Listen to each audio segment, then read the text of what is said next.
민수기 기록을 보시게 되면 세 가지 반역 사건이 이제 나오는데요. 첫 번째는 민수기 12장에 미리암 사건이 기록되어 있고요. 두 번째는 민수기 14장에 12명의 그 정탐꾼 사건이 기록되어 있습니다. 오늘 이제 세 번째 내용 16장 오늘 읽어보았는데요. 고라의 반역 사건을 지금 우리가 살펴보았습니다. 이 고라의 반역 사건은 아주 치밀하게 계획된 반란 사건인 것으로 저희가 이제 보여집니다. 아마도 지금 이제 힘든 광야 생활을 이렇게 지나면서 이제 모세와 이제 아론의 지도력에 대해서 의심을 품고 이제 조직적으로 지금 이제 반기를 드는 그런 사건을 여기서 다루고 있는데요. 오늘날 교회에서도 좀 이제 일어나는 그런 일들이 이제 되겠습니다. 지도자는 이제 자신이 갖고 있는 권위를 남용해서는 안 되겠죠. 그렇지만 또 그렇다고 해서 성도들이 하나님께서 주신 권위를 이렇게 또 이렇게 거부하는 그러한 일도 이제 합당치 않다 이렇게 생각을 합니다. 그래서 잘못된 권위에 대해서는 하나님께서 분명하게 심판을 하시고요. 성도들은 이 바른 권위에 대해서는 또 존중하고 이렇게 또 수용하는 그런 마음을 이제 가져야 될 줄로 생각을 합니다. 오늘은 좀 부정적인 내용입니다. 이제 이 고라라고 하는 사람이 이제 악한 마음을 품고 하나님께서 정해놓으신 질서를 이렇게 파괴시키는 그런 내용이 이제 되겠습니다. 하나님께서는 이 고라의 이 일에 대해서 분노하셨고요. 이것을 이제 심판하심으로 말미암아 일벌백계의 그런 교훈으로 이렇게 삼아 주셨습니다. 그래서 오늘 이제 고라에 대해서 한번 살펴보는 시간을 갖을 텐데요. 민수기 16장 전체 내용을 또 우리가 좀 다뤄보겠고요. 상당히 기네요. 16장이 50절까지 돼 있고 좀 확대해서 이 역대기까지 이렇게 좀 전반적으로 이렇게 살펴보는 그런 시간을 갖도록 하겠습니다. 이 고라와 고라의 자손에 대한 부분을 이제 살펴보겠는데요. 1차적으로 고라가 어떤 인물인지 한번 보도록 하겠습니다. 1절에 보시면 이제 반역을 일으켰던 주동 인물들이 이렇게 여기 등장하고 있는데요. 고라에 대한 설명을 보시게 되면 이스라엘의 아들이요 고핫의 손자요 레위의 증손이다 이렇게 표현을 해주고 있어요. 그래서 이 고라는 레위 이제 야곱의 네 번째 아들이죠. 네 번째 아들의 세 번째 아들이죠. 세 번째 아들의 그 증손자가 되는 거예요. 증손자. 그 뒤편에 보시게 되면 이 고라의 족보가 뒤에 나눠주신 아웃라인 뒤편에 보시면 고라의 가계도가 거기에 기록이 되어 있습니다. 레위는 야곱의 셋째 아들이죠. 그래서 레위는 누구를 낳냐면 게르손과 고핫과 무라리 세 명의 아들을 이제 이렇게 낳게 되는데 이 레위의 세 명의 아들 게르손, 고핫, 무라리 이 사람들은 성막을 관장하는 그런 임무를 해요. 이스라엘 백성하고는 또 이렇게 차별지어서 이 성막을 이렇게 관장하는 특별한 직무를 이렇게 맡겨지게 됩니다. 특별히 이제 고핫의 경우는 이 성막 중에서도 성소와 지성소, 그 언약궤, 그다음에 등잔대, 향제단, 보여주는 빵, 요 아주 중요한 기물들을 이렇게 관리하는 그런 직무를 갖게 됩니다. 그래서 지금 여기 보시게 되면 이 고핫의 아들이 또 소개가 되고 있죠. 고핫의 아들이 누굽니까? 아므람과 이스알과 헤브론, 우시엘. 그래서 네 명의 아들이 또 있는 거예요. 이 중에서 아므람은 이제 누구를 낳냐면 모세와 아론과 모세를 여기서 낳게 되고요. 고핫은 누구를 낳냐면 지금 이제 여기 보시면 이 고라가 이제 출생하는 거예요. 그래서 이 고라와 이 모세의 관계는 어떻게 됩니까? 사촌지간이죠. 작은아버지 아들이 되는 거죠. 굉장히 친한 사이가 되는 형제지간이에요. 어떻게 보면 형제지간에 지금 이제 이 사건이 이제 일어나는데 지금 이제 이스라엘 백성들을 인도하는 최고 지도자가 누구냐면 모세예요. 그렇죠? 그리고 이제 아론이 대제사장으로 있고 그리고 여기 보시면 이제 고핫의 아들 중에서 여기 이제 우시엘이라고 하는 사람이 나와요. 우시엘. 우시엘이 누구냐면 또 이 고핫 족속의 우두머리예요. 지금 보니까 그러다 보니까 지금 이스라엘과 헤브론이 좀 상대적으로 좀 이렇게 그 좀 어떻게 돼 있습니까? 자신의 그 위치를 좀 차지하지 못하고 있는 것처럼 보여지는 거예요. 첫째 아므람은 이제 모세와 아론으로 이렇게 또 이어졌고, 또 우시엘은 그 고핫 족속을 전체를 관장하는 지도자에 있는데, 이스라엘과 헤브론은 이게 좀 뭐 이렇게 큰 역할이 없는 이제 그런 것처럼 보이지만 실질적으로는 중요한 일을 맡고 있었죠. 이 성막의 그런 것을 관장했기 때문에. 그래서 이제 이 고라의 같은 경우에는 좀 자신의 직무에 좀 만족을 하지 못했던 것 같습니다. 좀 뭔가 좀 그 모세와 아론에 대해서는 좀 나는 뒤처지는 존재, 그런 존재로 이렇게 생각을 했었죠. 그러나 본인은 이제 이 능력이나 뭐 이 여러 가지 갖추어진 조건에 비하면은 모세와 아론은 내가 이 뭐 더 뛰어난 역량을 갖고 있었던 것으로 보여지는데, 좀 한참 좀 이렇게 뒤처지는 모세와 아론을 하나님께서 이렇게 선택하셔서 이스라엘 백성들을 이렇게 좀 다스리고 있는 위치에 있는 것처럼 이렇게 보여지는 그런 상황에 이제 우리가 생각을 해볼 수가 있어요. 그래서 여기에 불만을 품은 고라가 이제 그 주동을 하게 되는데요. 모세와 이 아론의 그 지도력에 대해서 이제 공격을 하는 그런 일을 이제 진행하게 됩니다. 그래서 1절 말씀에 보시게 되면 또 두 번째 주동 인물이 나와요. 고라와 이제 힘을 합세해서 하는 인물이 있는데, 누구냐면 루벤 자손이에요. 그렇죠? 루벤 자손. 이 루벤 자손은 이제 어떤 지파냐면 이스라엘의 장자 지파예요. 이 장자 지파인데 그럼에도 불구하고 조금 불만족스러운 게 있죠. 장자권을 빼앗겼고 유다 지파에게 빼앗긴 거예요. 그러다 보니까 좀 거기에 대한 좀 불만족스러운 것이 있는, 이제 불만이 있는 사람들끼리 이렇게 모이는 거죠. 모이는 일이 이제 생기게 되었습니다. 그래서 루벤의 자손들, 곧 엘리암의 아들들 다단과 아비람과 블렛의 아들 온, 이런 사람들이 이렇게 그 2차 주동 인물로 여기 합세하는 장면이 이제 기록이 되어 있고요.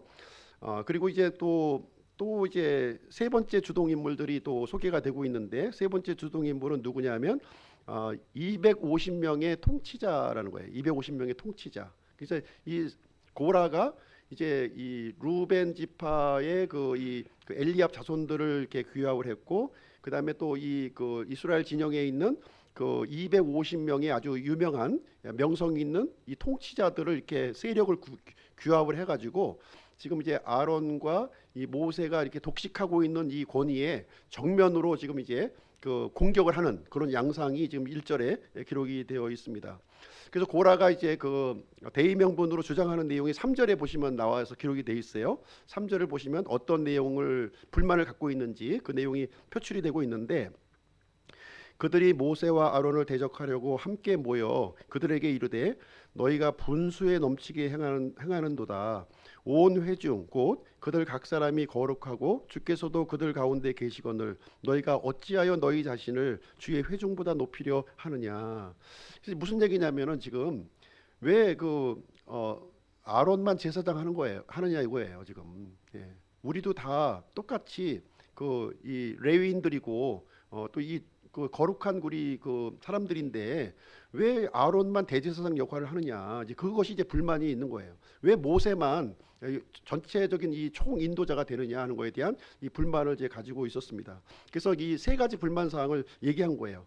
모세와 아론은 너희가 분수에 넘치게 행한다 지금. 너무 독재를 지금 행한다 지금 이런 얘기를 하고 있고, 회중 모두가 다 거룩한 사람들 아니냐, 이 얘기를 하고 있습니다. 그리고 너희 자신을 이 주의 회중보다 높이려고 하느냐, 이런 이 불만 섞인 그 내용을 이제 얘기하면서 백성들을 이제 선동하고 있는 거죠 지금. 많은 그 유력한 지도자를 데리고 이제 그 이 모세와 아론을 압박하고 있는 그런 상황이 되겠습니다. 모세의 권위가 너무 과도하다. 이것은 이 주장은 좀 잘못된 주장이라는 거죠. 잘못된 주장입니다. 사실 이제 이 대의명분을 이렇게 그 내세웠지만 실질적으로 속내는 이 고라의 속내는 다른 데에 있었다는 거예요. 다른 데에 있었습니다. 이 모세의 자리와 아론의 자리를 탐내는 마음이 그 마음 속에 있었구나 하는 것을 여기서 이제 생각을 해볼 수가 있습니다. 모세는 사실 이제 그 지도자가 되려는 그런 마음이 사실 없었어요. 처음에 이제 그 하나님께서 모세를 부르셨을 때 5번이나 거절했거든요. 저는 못합니다, 못합니다 이렇게 반복해서 거절했던 사람입니다. 아론의 경우도 대제사장이 되려는 마음이 전혀 없었어요. 전혀 없었습니다. 그러나 하나님께서 이제 모세의 대원자로 이제 아론을 지정해 주셨기 때문에 어쩔 수 없이 하나님의 부름에 응답해서 지금 이제 모세는 이제 이 인도자의 위치로, 그리고 아론은 대제사장의 위치로 임명이 됐다는 것입니다. 그래서 이제 모세는 이 고라의 이런 그 불평에 대해서 책망을 하는 장면이 기록되어 있는데 9절 말씀에 기록이 되어 있습니다. 9절. 이스라엘의 하나님께서 이스라엘의 회중으로부터 너희를 구별하여 자신에게 가까이 오게 하사 주의 성막에서 섬기는 일을 하게 하시며 회중 앞에 서서 그들을 섬기게 하신 것이 너희에게는 단지 작은 일로 보이느냐. 지금 이제 그 고라가 맡은 일이 이제 어떤 일이었냐면 이 성막을 관장하는데 그 중에서 지성소와 성소의 그 기물들을 이제 관리하는, 굉장히 어떻게 보면 일반 백성들보다는 아주 소중한 일을 지금 하나님께서는 부여를 해주신 거예요. 근데 거기에 만족하지 못하고 모세의 자리, 아론의 자리까지 지금 이제 탐내는 그런 상황이 이제 되고 있습니다. 그 내용을 이제 모세가 이제 지적하고 있는 내용이 되겠죠. 그래서 고라는 좀 하나님을 잘 몰랐던 것 같아요. 잘 몰랐어요. 그래서 하나님께서는 이렇게 그 높은 계급이 있고 낮은 계급을 이렇게 얘기해 주신 것이 아니라 각자의 역할을 이렇게 분담을 해 주신 거예요. 이렇게 각자의 그 역할을 분담을 해 주신 것인데, 이 고라는 어떻게 생각했냐면 모세와 아론은 높은 지위에 있고 자기들은 낮은 지위에서 이게 지시를 받는 허술한 일을 한다, 이렇게 생각을 하게 된 겁니다. 그래서 하나님을 이제 잘못 이해하고 있음을 이제 여기서 보고 있습니다. 그래서 이 고라는 좀 이렇게 자신도 이 모세와 아론처럼 자기를 좀 백성들 앞에서 좀 드러내고 싶은 그런 마음이 이제 있었던 것을 여기를 보게 됩니다. 그래서 이제 이 모세는 엘리압의 아들들을 이제 또 불러요. 12절 한번 보시게 되면 이 엘리압의 아들들을 이제 부르게 되는데 이 엘리압의 아들들이 모세의 말을 듣지 않는 거예요. 거기 뭐라고 기록되어 있냐면 우리는 올라가지 아니하리라. 올라오라고 좀 이제 사람을 보내서 이렇게 얘기를 하니까 우리는 올라가지 않겠다, 이렇게 얘기하면서 모세에 대해서 또 불평하는 내용이 여기에 기록이 되어 있습니다. 13절 14절에 보시면 엘리압의 아들들이 갖고 있는 불평을 여기서 또 언급하고 있어요. 13절 14절 보겠습니다. 내가 우리를 젖과 꿀이 흐르는 땅에서 데리고 올라와 광야에서 죽이려는 것이 작은 일이기에 오히려 내가 스스로 우리를 다스리는 통치자가 되려 하느냐. 이뿐 아니라 내가 우리를 젖과 꿀이 흐르는 땅으로 데리고 들어가지도 아니하고 밭과 포도원도 우리에게 상속물로 주지 아니하였으니 내가 이 사람들의 눈을 빼려느냐. 우리는 올라가지 아니하리라, 이렇게 기록하고 있어요. 이제 이 엘리압의 아들들은 이제 무슨 얘기냐면 이 가나안 땅이 이제 하나님께서 약속하신 땅인데 거기를 왜 안 들여보내느냐 이거예요. 지금 우리를. 그래서 지금 이 광야에 이게 방황하고 이렇게 힘들게 하면서 우리를 이렇게 좀 어렵게 만드느냐. 지금 가나안 땅에 들여보낸다고 했으면 들여보내야지. 네? 왜 안 그랬니? 근데 사실 이제 민수기 14장에 보시게 되면 12명의 정탐꾼 사건이 기록이 되어 있어요. 그래서 그 사람들이 그 40일 동안 그 정탐을 했는데 본인들이 못 들어가겠다고 한 거거든요. 그래서 여호수아와 이제 그 갈렙은 이제 들어가자고 얘기했는데 백성들이 누구의 말을 들었습니까? 10명의 정탐꾼의 말을 듣고 다 안 들어가겠다고 한 거 아니에요. 그래서 하나님이 분노하시고 이스라엘을 이 탐지했던 이 40일을 1년으로 환산해서 38년 동안 이제 광야 생활을 하도록 한 건데, 본인이 잘못한 거 생각하지 않고 모세가 마치 이 그 가나안 땅에 들여보내지 않은 것처럼 지금 불만을 지금 이제 표출하는 장면이 여기에 기록이 되어 있습니다. 이 루벤 지파의 속내는 이거예요. 다 필요 없다는 거예요. 이제 다 필요 없고 우리는 이제 우리 자신이 통치자가 되어서 이집트로 돌아가자는 거예요. 왜 이 광야에서 우리가 죽을 필요가 뭐 있냐, 이집트로 돌아가자, 이 얘기를 해주고 있는 내용이 되겠습니다. 근데 이스라엘 백성들의 상황을 쭉 이렇게 보게 되면 계속 반복되는 것이 뭐냐면 불평이에요. 계속 불평하고 원망, 조금만 힘들면 자기 마음대로 안 되면 불평하고 원망하는 거예요. 사실 이 하나님의 공동체에서 이렇게 불평이 들고 불만이 들고, 물론 그럴 수가 있죠. 이제 사람이 모인 공간이다 보니까 100% 만족할 수는 없는 거예요. 근데 이 불평과 원망이 들어진 것은 하나님이 주는 생각이 아니라 마귀가 주는 생각이구나 하는 사실을 우리 알아야 되는 거예요. 그 불평과 원망이 딱 들어오는 순간, 아, 이건 하나님이 주는 생각이 아니구나, 마귀가 지금 이간질하려고 주는 생각이구나 하는 것을 우리가 좀 생각할 필요가 있다는 것이죠. 그런데 이제 그 고라와 이 엘리압의 아들들은 누구의 말을 들었습니까? 마귀가 주는 말을 이렇게 탁 받아들여서 그것을 이제 행동으로 옮기는, 이 생각만 가지고 있는 것이 아니라 행동으로 옮기는 거예요. 굉장히 조직적으로 행동을 옮기게 됩니다. 그러면 하나님의 판단은 이제 어떤가? 이제 어떻게 보면 양쪽의 주장이 지금 이제 막 그 충돌하는 것처럼 보이잖아요. 그렇죠? 어떻게 보면. 그래서 하나님께서는 어떻게 판단하시는가 이렇게 보시게 되면, 이 모세가 이제 이 문제를 가지고 이제 하나님 앞에 나아갑니다. 예, 하나님 앞에 나아가서 기도를 이제 하게 되는데, 이렇게 제안을 합니다. 각자 우리 한번 향로를 가지고 우리 하나님의 성막 앞에 서자. 그래서 우리가 지금 옳고 그름을 우리가 서로 논쟁하지 말고 하나님께서 이 문제를 어떻게 판단하시는지 우리가 한번 지켜보자 하는 내용을 이제 제안을 이 사람들에게 해주는 내용을 이제 여기서 해주게 됩니다. 하나님께서 이제 그런 모세가 이제 하나님 앞에 이렇게 기도를 했을 때 하나님께서 이렇게 나타나셔가지고 이 고라와 그 일당들을 책망하시는 내용이 이제 여기에 기록이 되어 있습니다. 그래서 하나님께서 이 백성들을 이제 완전히 이제 진멸하시려고 하는 그런 마음을 이제 품으시게 되니까 이제 모세가 이제 그 하나님 앞에 기도를 해요. 22절 말씀에 보시게 되면, 그들이 얼굴을 대고 엎드리며 이르되, 오 하나님이여, 모든 육체의 영들의 하나님이여, 한 사람이 죄를 지었거늘 온 회중에게 진노하려 하시나이까. 그러면서 이 한 사람 고라가 문제가 되는 것이지 나머지 사람들은 죄가 없습니다, 이렇게 하면서 모세가 중보 기도를 하는 장면이 여기에 기록이 되어 있습니다. 그렇게 하니까 이제 하나님께서는 이 고라 한 사람의 문제가 아니라 지금 다단과 아비람도 지금 문제가 있다, 이렇게 얘기하면서 고라와 다단과 아비람의 이 장막에서 이 회중에서 이렇게 그 분리할 것을 이렇게 하나님께서 명령을 해주시면서 하나님께서 심판을 집행을 하시게 됩니다. 그래서 이제 반역을 행했던 무리들과 반역에 가담하지 않았던 무리들이 이렇게 분리가 되는 이 장면이 기록되어 있는데요. 27절에 그 내용이 기록되어 있습니다. 27절. 이에 그들이 고라와 다단과 아비람의 장막 사방에서 떠나고, 다단과 아비람은 자기 아내와 아들들과 어린 자식들과 함께 나와 자기들의 장막문 앞에 서매, 이렇게 기록이 되어 있는데, 여기 좀 주의 깊게 볼 필요가 있는 것 같아요. 이 고라는 혼자 섰습니다. 혼자, 자신의 장막에 혼자 섰고요. 다단과 아비람은 혼자 섰던 것이 아니라 누가 합세했어요? 자기 아내와 아들들과 어린 자식들, 이런 자식들이 합세한 모습을 여기서 우리는 볼 수가 있습니다. 고라는 혼자 섰고요. 이 아비람과 다단은 가족들과 함께 이렇게 장막에 서 있는 장면이 기록되어 있고요.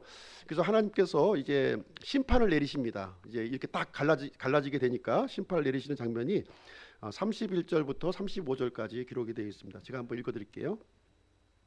그가 이 모든 말을 마침에 그들 밑에 땅이 갈라지니라.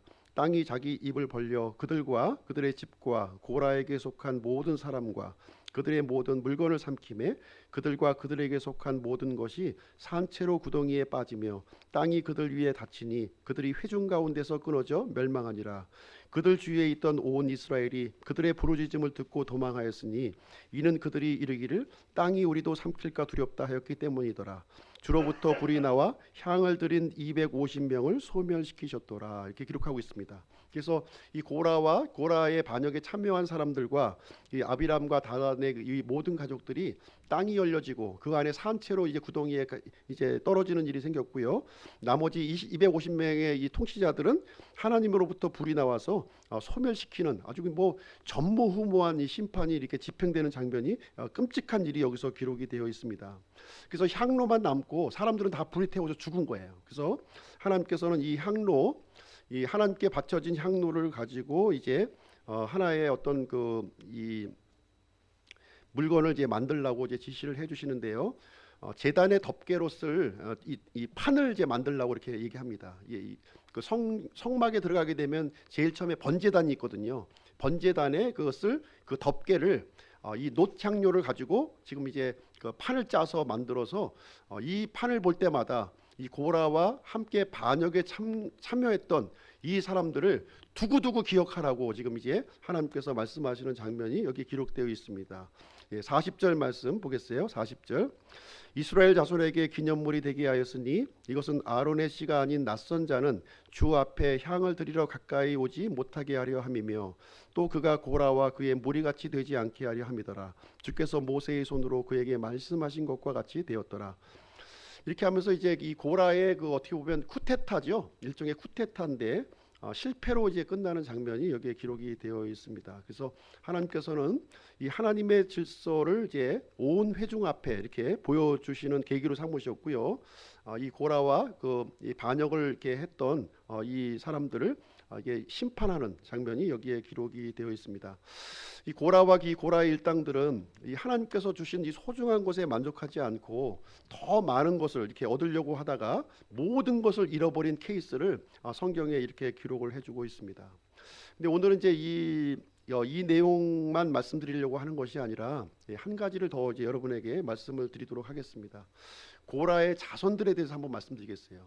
이 고라와 함께 멸망한 자손이 있고 고라와 함께 멸망하지 않은 자손이 있다는 거예요. 그것이 있음을 성경은 우리에게 얘기를 해주고 있습니다. 다시 얘기하자면 이 고라의 아들들은 아버지 죄에 참여하지 않았다는 거예요.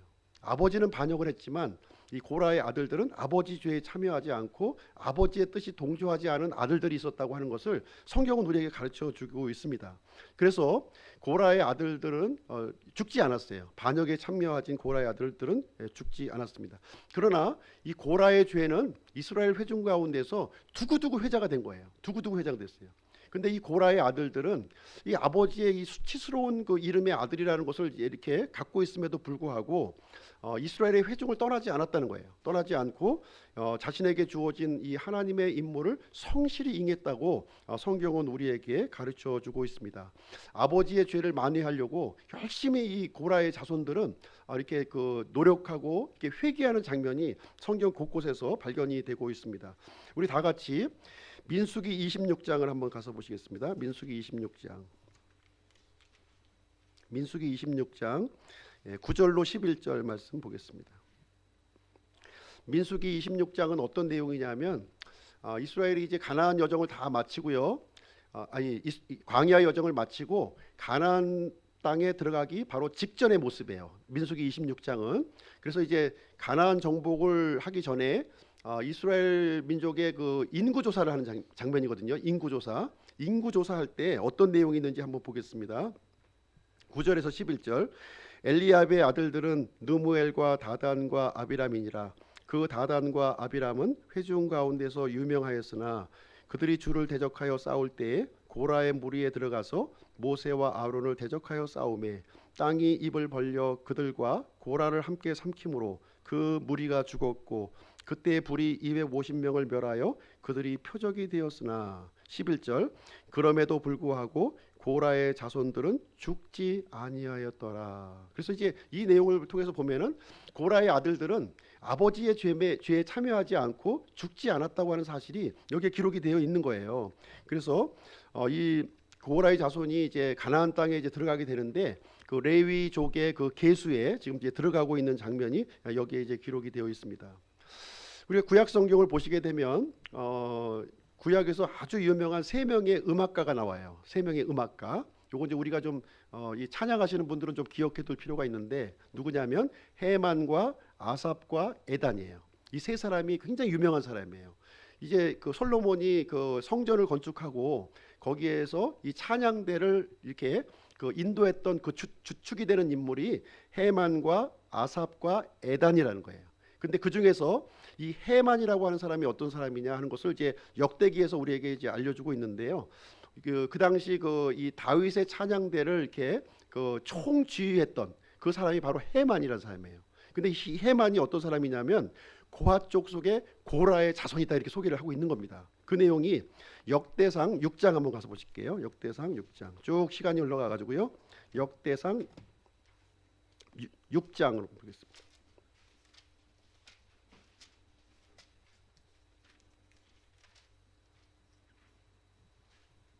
6장 31절부터 33절 보겠습니다. 31절부터 33절 제가 읽어드릴게요. 언약궤가 안식을 얻은 뒤에 다윗이 주의 집에서 노래하는 일을 맡게 한 자들이 이러하니라. 솔로몬이 예루살렘에 주의 집을 건축할 때까지 그들이 회중의 성막의 거처 앞에서 노래하며 섬기되 그때 그들이 자기들의 절차에 따라 자기들의 직무를 수행하였더라. 자기 아이들과 함께 직무를 수행한 자들은 이러하니라. 고앗 족속의 아들들 중에서 헤만은 노래하는 자더라. 그는 요엘의 아들이요 요엘은 스무엘의 아들이요. 쭉 내려가면서 37절 보겠습니다. 37절 스바냐는 다핫의 아들이요 다핫은 마실의 아들이요 마실은 에비아삽의 아들이요 에비아삽은 누구의 아들이에요? 고라의 아들이다. 이렇게 얘기하는 거예요. 그때 아버지의 죄에 참여하지 않고 이렇게 끝까지 남아서 하나님을 섬기는 그 자의 위치로 남아 있었는데, 노래하는 자 중에서 가장 이렇게 그 뛰어난 총지휘자가 바로 이 고라의 아들, 지금 이제 그 누구예요? 헤만이라고 지금 이제 소개하는 장면이 있습니다. 그리고 이제 또 이제 그 성전을 다 이제 건축하고 솔로몬이 이 성전을 건축하고 여기에 그 문지기들이 있거든요. 문지기들이 또 어떤 사람이냐 하는 것이 또 여기에 또 나와 있어요. 역대상 9장 한번 가서 보겠습니다. 역대상 9장 17절 한번 보겠습니다. 역대상 9장 17절이 나오는데요. 17절부터 19절 여기 보시게 되면 살룸이라고 하는 사람이 나와요. 살룸. 그 성전 문지기 중에서 가장 우두머리가 이제 살룸이라고 하는 사람인데, 이 문지기가 굉장히 중요한 직무예요. 굉장히 중요한 직무인데 이 내용을 보겠습니다. 17절부터 또 문지기들은 살룸과 악굽과 달몬과 아히만과 그들의 형제들이었으며 살룸이 우두머리였더라. 이렇게 언급하면서 18절 지금까지 이들은 동쪽에 있는 왕의 문에서 섬겼으며 레위 자손 무리들 가운데 문지기였더라. 또 고레의 아들이요 에비아삽의 손자요 고라의 증손. 살룸이 누구예요? 고라의 그 증손자가 되는 거예요. 증손자. 살룸과 그의 아버지 집에서 나온 그의 형제들 곧 고라 족속이 섬기는 일을 맡아 성막문을 지키는 자가 되었으며 그들의 조상들도 주의 군대를 맡고 들어가는 곳을 지키는 자들이 되었더라. 그래서 이 고라의 자손들이 한 일이 뭐였냐면 그 하나님을 이렇게 찬양하는 직무를 수행했고, 그 다음에 성전을 지키는 그 이 문지기 역할을 지금 감당했구나 하는 사실을 여기서 분명하게 기록이 되어 있습니다. 또 이제 이 사람들이 또 어디까지 쭉 내려가냐면 나중에 이제 그 유다 왕 중에 역대하 20장에 보시게 되면 여호사밧이라고 하는 왕이 나와요. 여호사밧 굉장히 선한 왕이고 좋은 왕이었습니다. 그런데 이제 암몬과 모압 족속이 연합군을 이렇게 해가지고 이 남유다를 이제 침공하는 일이 이제 발생이 됐습니다. 그때 여호사밧 왕이 이제 하나님 앞에 기도하는 장면이 나와요. 우리는 수가 적고 이 적군은 엄청나게 숫자가 많은데 어떻게 하면 좋겠습니까? 우리를 살려주십시오. 이렇게 했을 때 여기서 이제 나타났던 인물이 누구냐면은 이 군사들 앞에서 찬양을 하면서 이렇게 이 군사들이 있으면 메인 앞에 찬양대가 맨 앞에 서서 이 모압과 암몬의 연합군을 이렇게 격파하는 내용이 이제 거기에 기록이 되어 있는데, 이때 제일 앞장서서 찬양했던 인물이 누구냐? 고라 자손들이었다는 거예요. 고라 자손들이 이 찬양하는 자기의 목숨을 아끼지 않고 이 국가의 이 난국에서 구출하는데 최선봉에 섰었던 인물들이 바로 고라의 자손이었다. 이렇게 얘기하고 있습니다. 역대하 20장 19절 한번 보겠습니다. 역대하 20장 19절.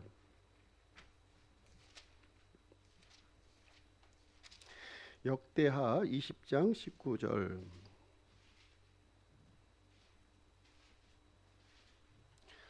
같이 한번 읽어보시죠. 20장 19절 같이 한번 읽어보겠습니다. 네, 시작. 고아 족속의 자손과 고라 족속의 자손에 속한 레위 사람들은 일어서서 큰 소리로 주 이스라엘의 하나님을 높이 찬양하니라. 이 찬양하는 직무를 바로 이제 고라의 자손들이 이 아버지에 참여하지 않고 이렇게 살아남아서 하나님을 섬기는 귀한 직무를 이렇게 감당했구나 하는 사실을 여기서 보게 됩니다. 그리고 시편 기록을 보시게 되면 고라의 시라고 하는 기록이 나오죠. 고라의 시, 고라의 시편. 그래서 이 고라의 이 후손들은 나중에 시편을 또 기록한 거예요. 시편을. 그래서 11편이나 기록합니다. 어린 편의 시편을 기록하게 되는, 그래서 아버지의 죄에 참여하지 않고 자신의 죄들을 회개했으며 하나님을 적극적으로 섬기는 일에 이 자손들이 들여졌다고 하는 사실을 우리는 이제 보게 됩니다. 결론을 내리도록 하겠습니다. 우리가 이제 이 고라의 반역 사건을 통해서 교훈 받아야 될 점이 무엇인가? 첫 번째는 뭐냐면 하나님의 질서를 두려워하라는 거예요. 하나님의 질서, 이 고라의 멸망을 바라보면서 하나님의 질서를 우리가 두려워해야 될 것, 이것을 가르쳐주고 있습니다. 그리고 두 번째로 우리가 또 생각해 볼 수 있는 것은 무엇이냐면 각자의 주어진 직무에 충실하라는 거예요. 이 하나님의 직무를 가지고 이게 비교하고 이렇게 이렇게 저기를 할 필요가 없다는 거죠. 나에게 주어진 그 직무에 충실하라는 거예요. 그래서 누가 높고 누가 낮고가 없는 거예요. 하나님의 부르심에 따라서 그 부르심에 충실한 그런 사람이 이제 되어야 할 것을 얘기를 해주고 있습니다. 그래서 하나님께서 요구하시는 가장 중요한 것은 무엇이냐? 어떤 직분을 맡았냐, 이것을 보시는 게 아니라는 거예요. 하나님이 보시는 것은 신실했냐 신실하지 않았냐, 이것만 보시는 거예요. 찬송을 했느냐, 직분을 맡았느냐, 가문이 어떻냐, 이걸 보는 게 아니라는 겁니다. 하나님께서 보이는 유일한 잣대는 뭐냐? 신실했느냐, 이걸 보는 거예요. 진짜 신실하게 하나님을 감당했느냐 하는 것을 우리는 얘기를 해주고 있습니다. 그래서 하나님께서는 때가 되면 이렇게 또 세워주시는 거예요. 여호수아 같은 경우에도 이제 모세와 함께 늘 함께하면서 하나님의 섬기는 일을 감당했을 때 모세의 후계자로 이렇게 세워지는 일이 기록이 되어 있습니다. 그리고 우리가 세 번째로 생각해 볼 수 있는 것은 무엇이냐면 각자의 믿음으로 서야 된다는 거예요. 각자의 믿음. 고라의 아들들은 아버지의 뜻에, 이 잘못된 뜻에 동조하지 않았다는 거예요. 그 아비람과 그 다단의 경우는 그 아버지 죄에 이렇게 동참을 해서 같이 멸망을 했습니다. 그러나 이 고라의 아들들은 아버지 죄에 동참하지 않았어요. 그래서 멸망하지 않았고, 또 아버지의 그 수치스러운 이름 때문에 그 이스라엘 사람들 앞에 얼굴을 듣지 못했을 거예요. 아마 비난과 조롱을 계속 받았을 겁니다. 그럼에도 불구하고 이 회중을 떠나지 아니하고 하나님을 섬기는 일에 귀하게 더 열심히 이렇게 들여졌다고 하는 사실을 우리는 이제 바라보게 되는 것입니다. 이 교회를 나올 때에도 누구 때문에 나오면 안 된다는 거예요. 사람을 보시고 나오면 안 돼요. 부모 때문에 나온다고 이렇게 한다면 부모가 안 나오시면 안 나오는 거죠. 그렇죠?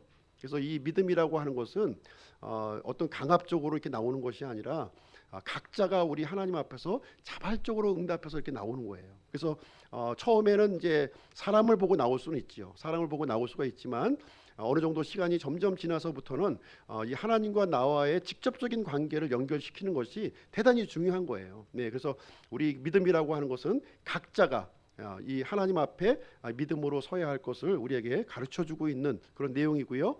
고라는 비록 반역을 해서 이 수치스러운 이름으로 이렇게 이스라엘 그 백성들의 앞에 기록이 되어 있지만, 이 고라의 자손들은 영광스러운 이름으로 하나님을 찬양하고 또 하나님의 그 이 집을 지키는 문지기로서의 그 이런 사명을 꿋꿋하게 감당했다 하는 것을 우리는 이제 볼 수가 있습니다. 그래서 우리가 본인의 믿음이 자라나야 되는 거예요. 본인의 믿음이 자라나는 것이 필요합니다. 그래서 독립된 믿음을 가져야 되고, 진리를 선택하는 믿음, 생명을 선택하는 믿음을 우리는 이제 선택해야 될 줄로 생각을 합니다. 이 고라의 시편 중에서 가장 유명한 시편이 있어요. 이 그 여러 가지 시편이 있지만 참 구구절절이 참 그 이 아버지의 죄를 회개하고 하나님 앞에서 끊임없이 이렇게 통회하고 자복하는 내용으로 고라의 시편은 이어지고 있는데, 특별히 이제 이 문지기의 직무를 담당했던 이 귀한 직무를 수행하면서 이 시편에 그대로 이 말씀을 이제 설명을 해주고 있는데요. 한번 그 말씀 한 구절 읽고 마치도록 하겠습니다. 시편 84편 한번 보겠습니다. 시편 84편 10절 보겠습니다.